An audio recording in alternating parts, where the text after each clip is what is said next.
Hello, and welcome back to this week's edition of the Mid-Vancouver Island Real Estate Market Update. My name's Debbie Simmonds with eXp Realty. Another incredible week in the market. It continues to rage very, very strongly. We continue to not have enough listing inventory and lots of buyers.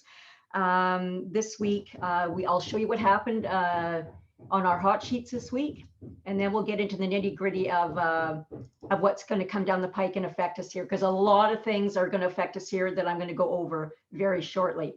Okay, so we have 50 new listings, which isn't enough. We need usually about 30 this time of year, 30 or 40, ranging from a $180,000 condo in Ladysmith to a $1.65 million waterfront in Crofton.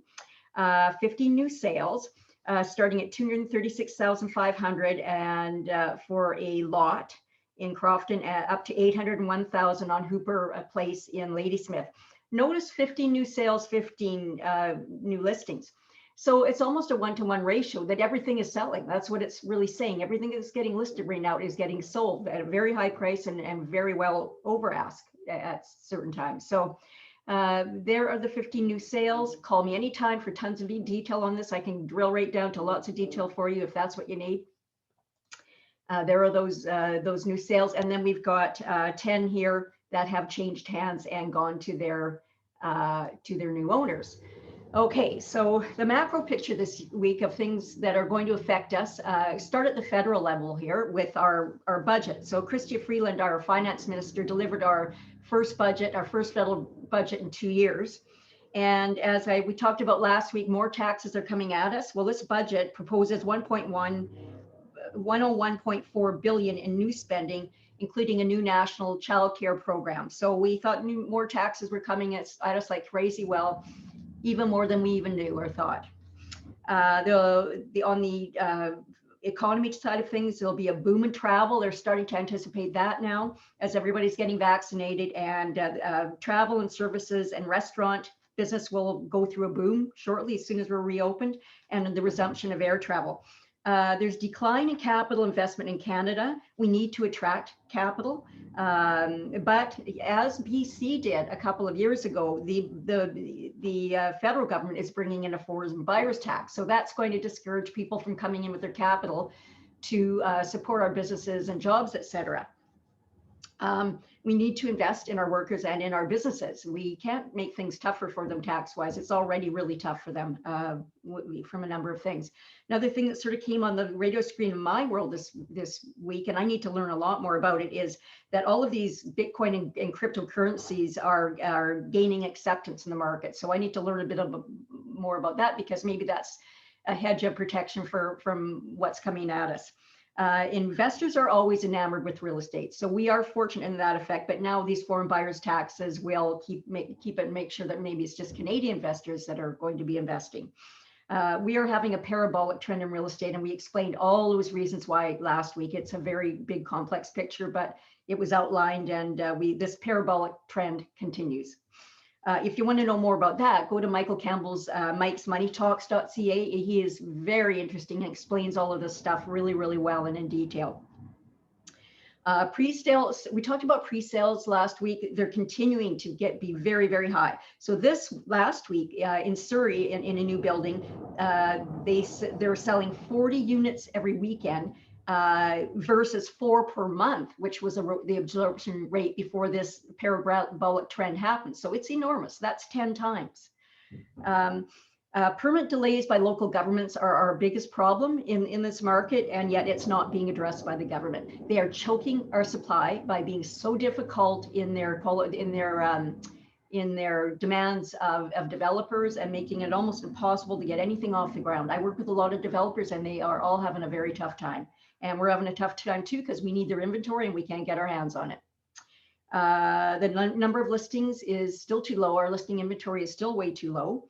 Now there are new threats coming, and this is where we're going to drill down a little bit to you and I in a more personal way. And it's that the threatening news of a stress test that we got one 2 years ago, but now the threatening news is actually upon us now. It's imminent now, and it's having the opposite effect of what the government wants. Anytime the government intervenes in a free market system, it quite often has either the opposite effect or unintended consequences. So the opposite effect, it's misguided to do this anyway. And if you are shopping right now for real estate and you're a buyer, you need to talk to your mortgage broker right away, and you need to stay on top of this, because if you don't already have an accepted contract on the table, you may not pre-qualify anymore. You're going to have to go back to them, get re-qualified, and I'll explain all this in a minute. As of June 1st, the OSFI office, that's the Office of the Superintendent of Financial Institutions, who governs our banks and interest rates and all of that, they report to the Minister of Finance. It's an agency of the government. So they're proposing a tougher minimum qualifying rate for uninsured mortgages, the higher of the mortgage contract rate plus 2% or a 5.25% floor rate. Someone to talk to about this in detail, a fantastic guy that I work with. His name is Peter Carstensen with Bayside Mortgages. He grew up in Chemainus for his early life. I knew him then. He was a friend of my son's, and he now owns Bayside Mortgages in Duncan. He is incredible. He was a chemical engineer, morphed into this, and he is so meticulous and good about what he does. His number is 250-701-6500 if you're looking for a really good mortgage broker. I can't recommend it highly enough. So I've run all this by him to make sure that I've got this all straight. So the office and the OSFI intends to revisit the calibration of the qualifying rate at least once a year now. So this may be upon us all the time now. They will communicate to the public final amendments to this qualifying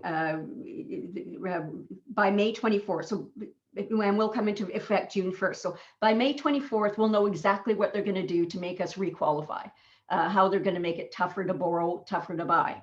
And then that will come into effect June 1st if all goes well. They say this is a warning, but I know in my industry, if the superintendent of real estate says, well, we're sort of thinking about this coming down the pike, and about, we know that that's just a warning. And yeah, that's what's going to happen. And very, very few forces can stop that from happening. This will theoretically cut borrowers' buying power by roughly 4%. So they'll only be able to buy something 4% less than they're paying now for a property. Buyers will need higher credit scores and lower debt burdens to qualify as of June 1st. We're understanding, if this comes into effect, highly likely it will. It is remarkably poor timed, restricting access to credit in a period of economic need. It is certainly an unconventional policy approach, but nothing's conventional right now.